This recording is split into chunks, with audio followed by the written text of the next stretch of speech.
Hello DCT aspirants, DCT 2026 document verification ಇಂದ ಹಿಡಿದು ನೀವು ಇಂಜಿನಿಯರಿಂಗ್ ಕಾಲೇಜ್ಗೆ ಅಡ್ಮಿಷನ್ ಆಗೋವರೆಗೂ ಏನೆಲ್ಲ ಪ್ರಾಸೆಸ್ಗಳನ್ನ ಮಾಡಬೇಕು ಅಂತ ಹೇಳ್ಬಿಟ್ಟು ಈಗ KEA ಇಂದ ನಿಮಗೆ ಒಂದು ನೋಟಿಫಿಕೇಶನ್ ರಿಲೀಸ್ ಆಗಿದೆ.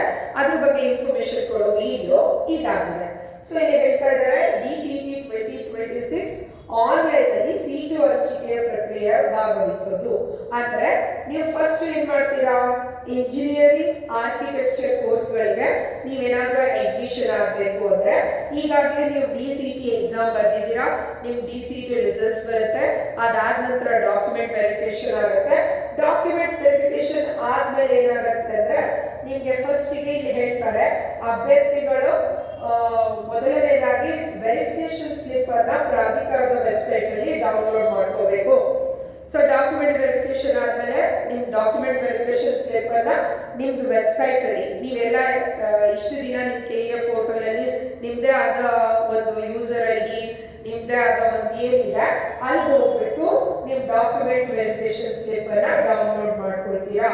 ಅದ್ರಲ್ಲಿ ಎಲ್ಲ ಇನ್ಫಾರ್ಮೇಶನ್ ಇರುತ್ತೆ, ಸರಿಯಾಗಿದೆನಾ ಚೆಕ್ ಮಾಡ್ಕೊಳ್ಳಿ. ವೆರಿಫಿಕೇಶನ್ ಸ್ಲಿಪ್ ಅಲ್ಲಿ ನೀವೇನಾದ್ರೂ ಯಾವ ರಿಸರ್ವೇಶನ್ ನಿಮ್ಗೆ ಅಪ್ಲಿಕಬಲ್ ಆಗಬೇಕು ಅಂತ ಕ್ಲೇಮ್ ಮಾಡಿರ್ತೀರಾ ಅದು ಸರಿಯಾಗಿದೆನಾ ಇಲ್ವಾ ಅಂತ ಹೇಳ್ಬಿಟ್ಟು ಚೆಕ್ ಮಾಡ್ಕೋಬೇಕು. ಇನ್ ಕೇಸ್ ಏನಾದ್ರೂ ವೆರಿಫಿಕೇಶನ್ ಅಲ್ಲಿ ಮಿಸ್ಟೇಕ್ ಇದ್ರೆ ನೀವು KEAಗೆ ಸ್ಲಾಟ್ ಬುಕ್ ಮಾಡಿಕೊಂಡು ನೀವು ಮತ್ತೆ ಹೋಗಿ ಅದನ್ನ ಸರಿ ಮಾಡ್ಕೋಬಹುದು. ವೆರಿಫಿಕೇಶನ್ ಸ್ಲಿಪ್ ಅಲ್ಲಿ ತೋರಿಸಿದ ಮೀಸಲಾತಿ ಕ್ಲೈಮ್ಗಳನ್ನು ಯಥಾವತ್ತಾಗಿ ಆನ್ಲೈನ್ ಸೀಟು ಹಂಚಿಕೆಗೆ ಪರಿಗಣಿಸಲಾಗುತ್ತದೆ. ಅಂದ್ರೆ ನೀವು ನಿಮ್ಮ ಡಾಕ್ಯುಮೆಂಟ್ ವೆರಿಫಿಕೇಶನ್ ಟೈಮ್ ಅಲ್ಲಿ ನೀವು ಕ್ಲೈಮ್ ಮಾಡಿರ್ತೀರಾ. ಎಕ್ಸಾಂಪಲ್ ನಿಮ್ಮ ಹತ್ರ ಕನ್ನಡ ಮೀಡಿಯಂ ಇದೆ, ಹೈದರಾಬಾದ್ ಕರ್ನಾಟಕ ಇದೆ, ಫಿಸಿಕಲಿ ಡಿಸೇಬಲ್ ಇದೆ ಅಂತ ನೀವು ಯಾವುದೆಲ್ಲ ನಿಮ್ಗೆ ಕ್ಲೈಮ್ ಆಗುತ್ತೆ ರಿಸರ್ವೇಶನ್ ಅಂತ ನೀವು ಮೆನ್ಷನ್ ಆಗಿರುತ್ತೆ ಅದು ವೆರಿಫಿಕೇಶನ್ ಸ್ಲಿಪ್ ಅಲ್ಲಿ ರಿಪ್ಲಿಕ್ ಆಗಬೇಕು. ಆ ಏನಂದ್ರೆ ಆ ರಿಸರ್ವೇಶನ್ಸ್ ಗಳು ಮಾತ್ರನೇ ನಿಮ್ಗೆ ನೆಕ್ಸ್ಟ್ ಸೀಟು ಹಂಚಿಕೆಗೆ ಕನ್ಸಿಡರ್ ಆಗುತ್ತೆ. ಅಂದ್ರೆ ನಿಮ್ಗೆ ಕನ್ನಡ ರಿಸರ್ವೇಶನ್ ಮೇಲೆ ಸೀಟ್ಸ್ ಗಳಿದ್ರೆ ಸಿಗುತ್ತೆ, ಫಿಸಿಕಲಿ ಡಿಸೇಬಲ್ ಇದ್ರೆ ಸಿಗುತ್ತೆ. ಅಂದ್ರೆ ನೀವು ಯಾವ ರಿಸರ್ವೇಶನ್ ನೀವು ಕ್ಲೈಮ್ ಮಾಡಿದ್ರ ಅವುಗಳು.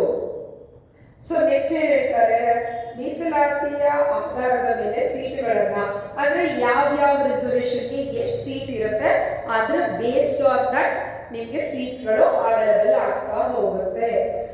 ಸೊ ಅಪ್ಲಿಕೇಶನ್ ಸ್ಲಿಪ್ ಅಲ್ಲಿ ಯಾವುದೇ ವ್ಯತ್ಯಾಸ ಇದ್ರೆ ದಾಖಲೆಗಳು ಮತ್ತು ಅರ್ಜಿಯನ್ನ ಪರಿಶೀಲಿಸಲು ಸ್ಲಾಟ್ ಬುಕ್ ಮಾಡಿಕೊಂಡು KEAಗೆ ಹೋಗ್ಬೇಕು.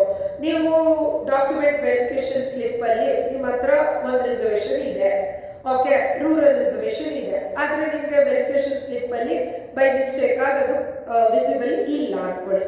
ಈ ತರ ಏನಾದ್ರೂ ಮಿಸ್ಟೇಕ್ ಆಗಿದ್ರೆ ಅವಾಗ ನೀವೇನ್ ಮಾಡ್ಬೇಕು, KEAಗೆ ಸ್ಲಾಟ್ ಬುಕ್ ಮಾಡಿಕೊಂಡು ನೀವು ಅದನ್ನ ಸರಿಪಡಿಸ್ಕೋಬಹುದು. ಒದಗಿಸಿದ ವಿವರಗಳಲ್ಲಿ ಮತ್ತು ಕ್ಲೈಮ್ಗಳಲ್ಲಿ ವ್ಯತ್ಯಾಸವಿದ್ದರೆ ಅದನ್ನ ನೀವು KEAಗೆ ತಿಳಿಸಬೇಕು. ಫಾರ್ ಎಕ್ಸಾಂಪಲ್ ನಿಮ್ಮ ಹತ್ರ ಕನ್ನಡ ಮೀಡಿಯಂ ರಿಸರ್ವೇಶನ್ ಇರಲ್ಲ, ಆದ್ರೆ ನಿಮ್ ಡಾಕ್ಯುಮೆಂಟ್ ವೆರಿಫಿಕೇಶನ್ ಅಲ್ಲಿ ಬೈ ಮಿಸ್ಟೇಕ್ ಆಗಿ ಕನ್ನಡ ಮೀಡಿಯಂ ರಿಸರ್ವೇಶನ್ ಇದೆ ಅಂತ ಬಂದ್ಬಿಟ್ಟಿರುತ್ತೆ. ನೀವು ಅದನ್ನ ಇಗ್ನೋರ್ ಮಾಡಿಕೊಂಡು ಸೀಟ್ನ ನೀವು ಆಪ್ಷನ್ ಎಂಟ್ರಿ ಮಾಡೋ ಹಾಗಿಲ್ಲ, ಅದನ್ನ ನೀವು KEAಗೆ ತಿಳಿಸ್ಬೇಕು. ಎಕ್ಸಾಂಪಲ್ ನಿಮ್ಮ ಹತ್ರ ಕನ್ನಡ ಮೀಡಿಯಂ ರಿಸರ್ವೇಶನ್ ಇಲ್ಲ, ಆದ್ರೆ ನನಗೆ ವೆರಿಫಿಕೇಶನ್ ಸ್ಲಿಪ್ ಅಲ್ಲಿ ಬಂದ್ಬಿಟ್ಟಿದೆ, ಅದನ್ನ ತೆಗೀರಿ, ಅದನ್ನ ಡಿಸೇಬಲ್ ಮಾಡಿ ಅಂತ ನೀವು KEAಗೆ ತಿಳಿಸ್ಬೇಕು. ನೀವ್ ಅನ್ಕೊಳ್ತೀರಾ ಇದು ನಮಗ್ ಪ್ಲಸ್, ನಾವ್ ಇದನ್ನ ತಿಳಿಸ್ದೆ ನಮ್ಗೆ ಆರಾಮಾಗಿ ಸೀಟ್ ಸಿಕ್ಬಿಡುತ್ತೆ. ಸೀಟ್ ಸಿಗತ್ತೆ ನಿಜ, ಸೀಟ್ ಸಿಕ್ಮೇಲೆ ಕಾಲೇಜಿಗೆ ಹೋದ್ಮೇಲೆ ನಿಮ್ಗೆ ಕನ್ನಡ ಮೀಡಿಯಂ ರಿಸರ್ವೇಶನ್ ಮೇಲೆ ಸೀಟ್ ಸಿಕ್ಕರೆ ನೀವು ಕನ್ನಡ ಮೀಡಿಯಂ ರಿಸರ್ವೇಶನ್ ಸರ್ಟಿಫಿಕೇಟ್ ನ ನೀವು ಅಲ್ಲಿ ಹೋಗಿ ಪ್ರೊವೈಡ್ ಮಾಡಲೇಬೇಕು. ಅವಾಗ ನೀವೇನಾದ್ರೂ ಪ್ರೊವೈಡ್ ಮಾಡದೇ ಇದ್ರೆ ಅವಾಗ ನಿಮಗೆ ಸಿಕ್ಕಿರೋ ಸೀಟು ಕ್ಯಾನ್ಸಲ್ ಆಗುತ್ತೆ. ಜೊತೆಗೆ ನೀವು ಯಾವುದೇ ಅಪ್ಕಮಿಂಗ್ ಪ್ರಾಸೆಸ್ಗಳನ್ನ ಅಪ್ಲೈ ಮಾಡೋದಕ್ಕೆ ಅಥವಾ ಪ್ರಾಸೆಸ್ಗಳು ಫಸ್ಟ್ ರೌಂಡ್ ಮುಗ್ದೇ ಹೋಗ್ಬಿಟ್ಟಿರುತ್ತೆ, ಸೆಕೆಂಡ್ ರೌಂಡ್ ಮುಗ್ದು ಹೋಗ್ಬಿಟ್ಟಿರುತ್ತೆ, ಟೈಮ್ ಮುಗ್ದೋಗಿರುತ್ತೆ.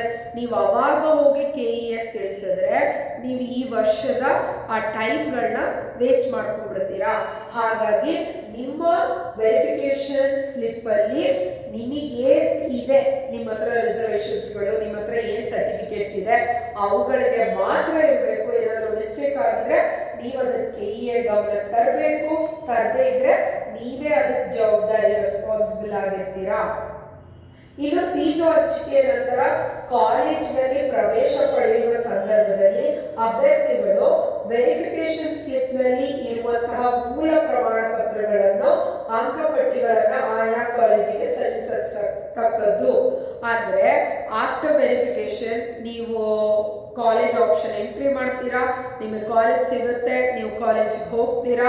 ಡಾಕ್ಯುಮೆಂಟ್ ವೆರಿಫಿಕೇಶನ್ ಸ್ಲಿಪ್ ಅಲ್ಲಿ ಯಾವುದೆಲ್ಲ ಡಾಕ್ಯುಮೆಂಟ್ಸ್ ಇದೆ ಆ ಎಲ್ಲ ಒರಿಜಿನಲ್ ಡಾಕ್ಯುಮೆಂಟ್ ನ ನೀವು ಕಾಲೇಜಿಗೆ ಪ್ಲಡ್ಜ್ ಮಾಡಬೇಕು. ಒಂದು ವೇಳೆ ನೀವು ಡಾಕ್ಯುಮೆಂಟ್ಸ್ ನ ಪ್ಲಡ್ಜ್ ಮಾಡದೇ ಇದ್ರೆ ನಿಮ್ಮ ಸೀಟ್ಸ್ ಗಳು ಕ್ಯಾನ್ಸಲ್ ಆಗೋ ಚಾನ್ಸಸ್ ಇರ್ತದೆ. ಆಯಾ ಕಾಲೇಜಿನಲ್ಲಿ ಯಾವ ಕೋರ್ಸ್ಗಳಿದೆ, ಎಷ್ಟು ಸಂಖ್ಯೆಯಲ್ಲಿ ಕೋರ್ಸ್ಗಳಿದೆ, ಮೀಸಲಾತಿ ಸೀಟ್ಗಳು ಎಷ್ಟು ಸಂಖ್ಯೆ ಇದೆ, ಇದೆಲ್ಲದನ್ನ ನಿಮಗೆ ಸೀಟ್ ಮೆಟ್ರಿಕ್ಸ್ ಅಂತ ಹೇಳ್ಬಿಟ್ಟು ನಿಮ್ಮ ಕೆಇಎ ವೆಬ್ಸೈಟ್ ಅಲ್ಲಿ ರಿಲೀಸ್ ಮಾಡ್ತಾರೆ.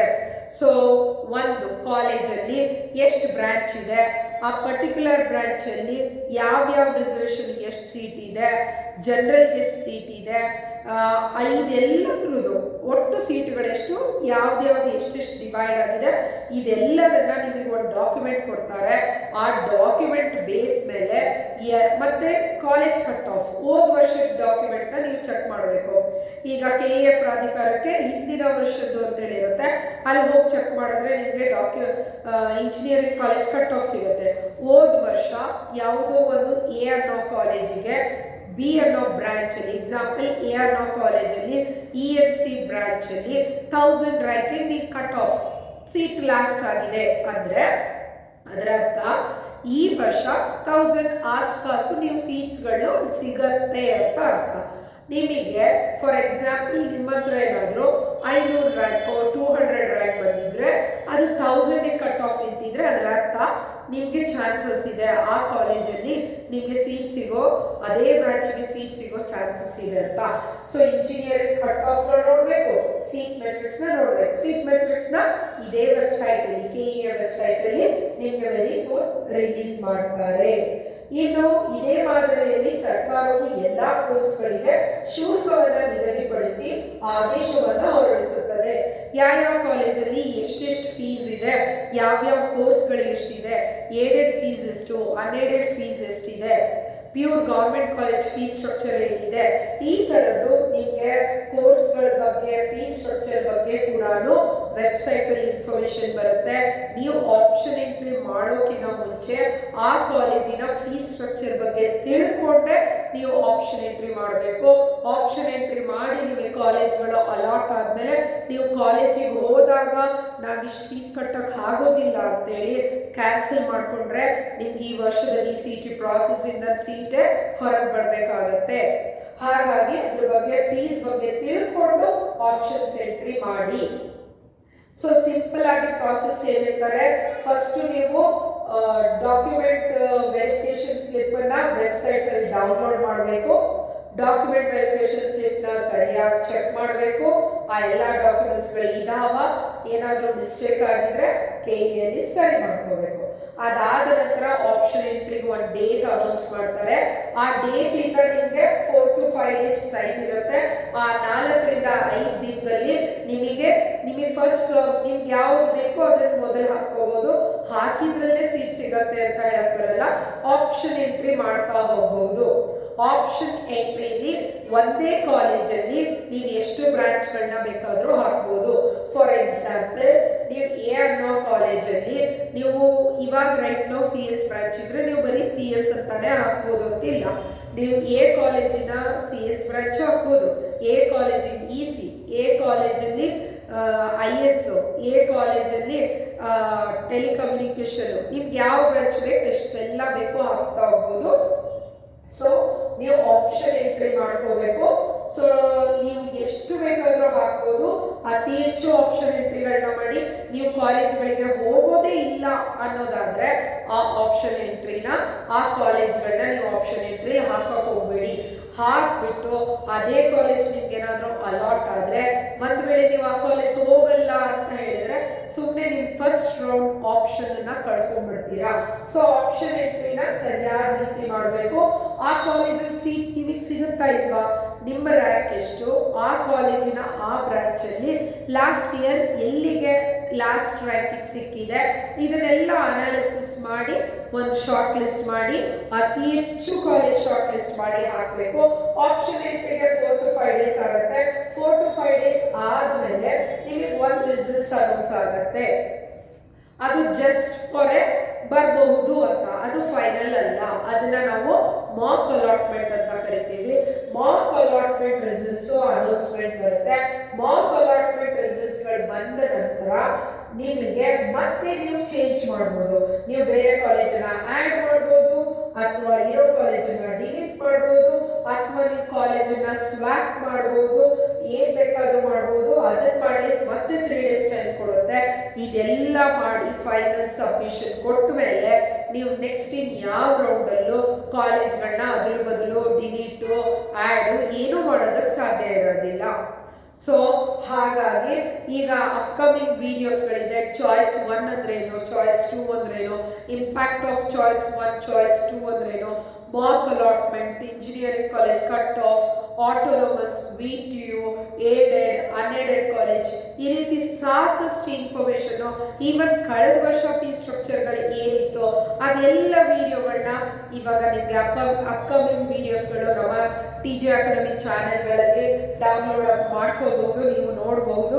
ಅದನ್ನೆಲ್ಲ ಚೆಕ್ ಮಾಡಿ ಅದಾದ ನಂತರ ನಿಮಗೆ ಮಾಕ್ ಅಲಾಟ್ಮೆಂಟ್ ರಿಸಲ್ಟ್ಸ್ ಅಲ್ಲಿ ಬಂದಿರೋ ಕಾಲೇಜೇ ಫಸ್ಟ್ ರೌಂಡ್ ಅಲ್ಲಿ ರಿಸಲ್ಟ್ ಬರುತ್ತೆ ಅಂತ ಹೇಳಕ್ಕಾಗಲ್ಲ. ಕೆಲವ್ರಿಗೆ ಸೇಮ್ ಬರ್ಬೋದು, ಕೆಲವ್ರಿಗೆ ಚೇಂಜ್ ಆಗ್ಬೋದು. ಯಾಕೆ ಚೇಂಜ್ ಆಗುತ್ತೆ ಅಂತ ನಾನು ಅಪ್ಕಮಿಂಗ್ ವಿಡಿಯೋ ಕೊಟ್ಟಿದ್ದೀನಿ, ಅದನ್ನ ನೀವು ಚೆಕ್ ಮಾಡಿ. ಇದೆಲ್ಲ ಆದ ನಂತರ ನಿಮಗೆ ಫೈನಲ್ ರೌಂಡ್ ರಿಸಲ್ಟ್ಸ್ ಬರುತ್ತೆ. ಇದಾಗಿ ಅಂದ್ರೆ ಮಾಕ್ ಅಲಾಟ್ಮೆಂಟ್ ರಿಸಲ್ಟ್ಸ್ ಬಂದು 3 ಡೇಸ್ ಗೆ ನಿಮಗೆ ಎಡಿಟ್ ಮಾಡೋಕೆ ಆಪ್ಷನ್ ಕೊಡ್ತಾರೆ. 3 ಡೇಸ್ ಎಡಿಟ್ ಫೈನಲೈಸ್ ಸಬ್ಮಿಟ್ ಕೊಟ್ಟು ಮತ್ತೆ 2 ಡೇಸ್ ಟೈಮ್ ಆದ್ಮೇಲೆ ನಿಮ್ಗೆ ಫಸ್ಟ್ ರೌಂಡ್ ರಿಸಲ್ಟ್ ಬರುತ್ತೆ. ಫಸ್ಟ್ ರೌಂಡ್ ರಿಸಲ್ಟ್ ಬಂದ್ಮೇಲೆ ನೀವು ಚಾಯ್ಸ್ಗಳನ್ನ ಕ್ಲಿಕ್ ಮಾಡಬೇಕು. Choice 1, choice 2, choice 3, choice 4. Choice 1 ಅಂದ್ರೆ ಸಿಕ್ಕಿರೋ ಕಾಲೇಜಿನ ನಾನು ಕಾಲೇಜಿಗೆ ಹೋಗ್ತೀನಿ. ಚಾಯ್ಸ್ 2 ಅಂತಂದ್ರೆ ಕಾಲೇಜಿನ ಹೋಲ್ಡಲ್ಲಿ ಇಟ್ಕೊಳ್ಳೋಕೆ KEA ಫೀಸ್ ಕಟ್ಟಬೇಕು, ಕಾಲೇಜಿನ ಹೋಲ್ಡಲ್ಲಿ ಇಡ್ತೀರಾ, ಆದರೆ ಕಾಲೇಜ್ ಸೆಕೆಂಡ್ ರೌಂಡ್ ರಿಸಲ್ಟಿಗೆ ವೆಯ್ಟ್ ಮಾಡ್ತೀರಾ.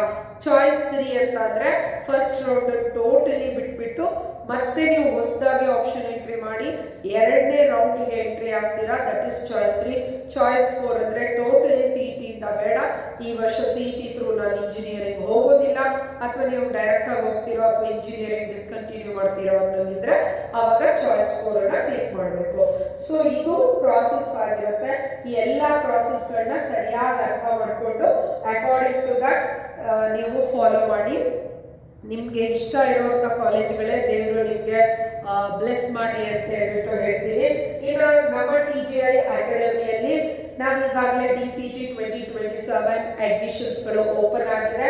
ಇನ್ನು ನಮ್ಮಲ್ಲಿ ನಾವೀಗ ಕಳೆದ 17 ವರ್ಷಗಳಿಂದ ಕೋಚಿಂಗ್ನ ಪ್ರೊವೈಡ್ ಮಾಡ್ತಾ ಇದ್ದೀವಿ.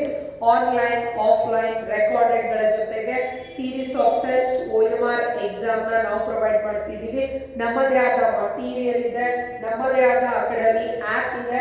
ನೀವು TGI ಅಕಾಡೆಮಿ ಆ್ಯಪ್ ಅಂತ ಹೇಳ್ಬಿಟ್ಟು ಪ್ಲೇಸ್ಟೋರಲ್ಲಿ ಸರ್ಚ್ ಮಾಡಿದ್ರೆ ನಮ್ಮ ಆ್ಯಪಲ್ಲಿ ಎಲ್ಲ ಇನ್ಫಾರ್ಮೇಷನ್ ನಿಮಗೆ ಫ್ರೀಯಾಗಿ ಸಿಗ್ತಾ ಇದೆ.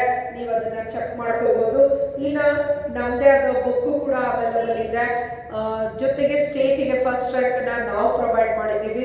ಮೊಹಮ್ಮದ್ ಸೈಫ್ ಅಲಿ ಶೇಖ್ ಅಂತ ಹೇಳ್ಬಿಟ್ಟು electronics and communication student state first rank ಕೂಡ ತಗೊಂಡಿದ್ದಾರೆ. ಇನ್ನು ನೀವು ನಮ್ಮ ಕೋಚಿಂಗ್ ಅಡ್ಮಿಷನ್ಸ್ ಜಾಯಿನ್ ಆಗೋದಕ್ಕೆ ಇಂಟ್ರೆಸ್ಟ್ ಇದ್ರೆ ನೀವು ಇಲ್ಲಿ ಮೆನ್ಷನ್ ಮಾಡಿರುವಂಥ ನಂಬರ್ಸ್ಗಳಿಗೆ ಕಾಲ್ ಮಾಡೋದ್ರ ಮೂಲಕ ಅಡ್ಮಿಷನ್ಸ್ನ ತಗೋಬಹುದು. ಆದಷ್ಟು ಈ ವಿಡಿಯೋನ ನಿಮ್ಮ ಎಲ್ಲ ಫ್ರೆಂಡ್ಸ್ ಗ್ರೂಪಲ್ಲಿ ಶೇರ್ ಮಾಡಿ. ಅಪ್ಕಮಿಂಗ್ ಸಾಕಷ್ಟು ವಿಡಿಯೋಸ್ಗಳು ನಿಮಗೆ ರಿಲೀಸ್ ಆಗ್ತಾ ಇದೆ. ಎಲ್ಲ ವಿಡಿಯೋಗಳನ್ನ ವಾಚ್ ಮಾಡಿ. Thank you for watching this video. This is Rupashree from TGI Academy.